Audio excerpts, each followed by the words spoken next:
Hey everyone, welcome back to the range.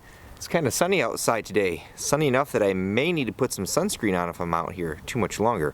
Anyways, got some 6.5 Grendel here today. This is either a reintroduction or a new offering from Prvi Partizan. This is a 120 grain boat tail hollow point in 6.5 Grendel. Let's throw this guy on the table and see what we have in store today. This ammunition was provided by Sam at SG Ammo. They actually contacted Sam and asked if they had somebody in mind that could test this for them, so he contacted me. From Palmetto State Armory, we have both a 12 and 18-inch upper. Both have adjustable gas blocks on them. We're kind of finding that the lighter grain bullets may need some adjustment there, but the heavier 120, 123 grains seem to be running just fine. We have our Pro Chrono Digital as always at approximately 10 to 12 feet. Like I said, it's about 65 degrees outside today. Let's do this. Up first is our 12-inch upper. This has a primary arms 1x6 with the KISS reticle and a Burris QD mount. So I can change between each upper because I can't afford optics for all of my guns. Let's see how this stuff cycles. 2294, 2271, 2275, 2275 again, 2259, 2267, 2259, 2256, 2275, 2279. Got locked back that time. Like I said, I think the 123 grain rounds with an H buffer seem to do a little better wherever this gas block is adjusted from Palmetto State Armory. I haven't touched it yet. And now our 18-inch upper. This also has an H buffer in it as well.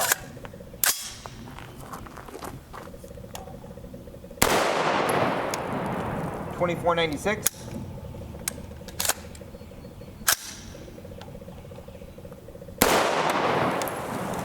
$24.87. $24.82.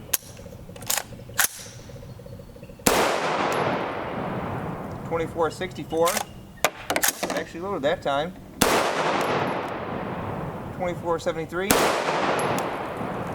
$24.69. $24.69 again.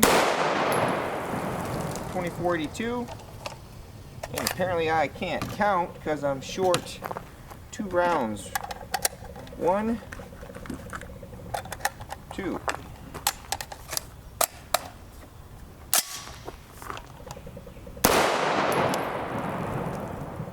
$24.82 again. $24.82 again. Not bad. 3 in a row matching. I'll take it. Here is our PPU 120 grain boat tail hollow point. 80 yards, the 1-in-8 twist 18-inch PSA upper, 1x6 primary arms KISS reticle, 1.23 inches. Not bad. Definitely be a little less if we threw this guy away. Like I said, we do have some wind outside today. Of course, you know the flag won't be blowing when I show it to you, but you can kind of see there at times it's pretty well straight out to the side, and I'd wait till it died down, but it's the best I can get for today. This is the PPU 120 grain, 75 yards, the 18-inch 1-in-8 twist, 1.33 inches. At this point, I will take that. While we're out in the wind today, let's check this in ballistics gel. We have some 6x6x16 blocks downrange. Probably not going to be able to see too much because they've been shot quite a few times with the other 6.5 Grendel, but we'll take a shot out of the 12 and 18-inch and see what's going to happen with the 120 grain boat tail hollow point. I have a feeling that we're not going to get any expansion, but maybe we will.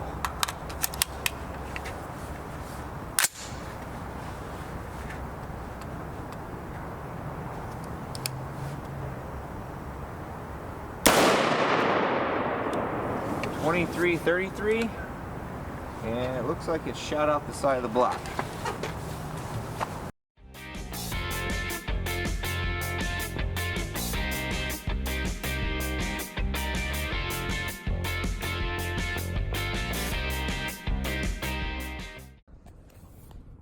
this one actually looks like it's pretty effective. Now again, I have a limited amount of gel blocks and a bunch of stuff to test, so as many of them get stuffed in here as possible, and this is probably over the limit.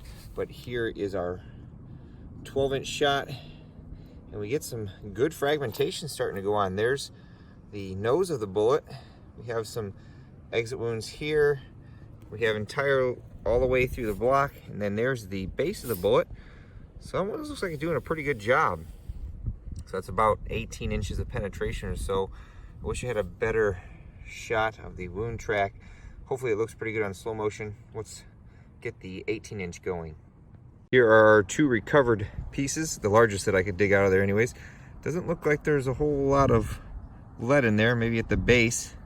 And there's the tip there. We'll definitely have to see what the 18-inch is going to do. All right, and now our 18-inch.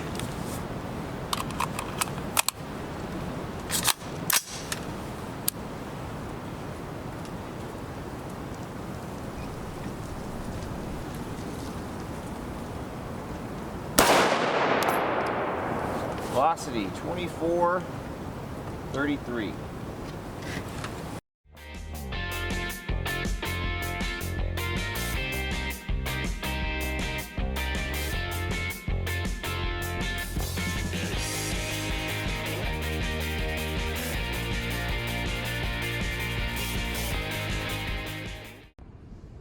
All right, our 120 grain bolt tail hollow point from the 18-inch is this line right here. Get down to about the 6 or 7 inch mark, and then we start to see fragmentation happening. Here's a fragment right here. It looks like to be the tip of the bullet. We have a good amount of mass going off to the left here. And then right down here is more of that bullet, more fragmentation, and then we even found a piece in the block sitting next to it. So I definitely say that the PPU 120 grain offers an insane amount of fragmentation from the 18-inch and even from the 12-inch just as well. I think we have a good winner in the 6.5 Grendel with this 120 grain boat tail hollow point. I think we had the best terminal ballistics with this round out of both the 12 and 18-inch barrel. We had good penetration and fragmentation out of this. One of the gel blocks I showed you close up, there was a lot of fragmentation there. Some of that was from this round, the other was from when I shot the little backdrop that I used for the gel blocks there. But still, we had good fragmentation out of this, out of both barrels. Accuracy wise, this and the Hornady Black gave us the best accuracy that I could obtain over those 3 days of the windy city that I was trying to shoot in, doing the best I can with what I have. The primary arms 1x6 work for those good 75-yard shots, and that's why I got it, so I can throw it on different guns that I have at the time to test. I did have a little bit of function issues with the 120 and 110 in the 18-inch barrel. This does have a full-length rifle gas system on it. The gas block is all the way out here. It is adjustable, and I had it adjusted pretty much all the way out at one point, and we were still getting random failure to feeds, and the bolt would go back just far enough to throw the round out, but it wouldn't load the next one. The 12-inch was the best performing.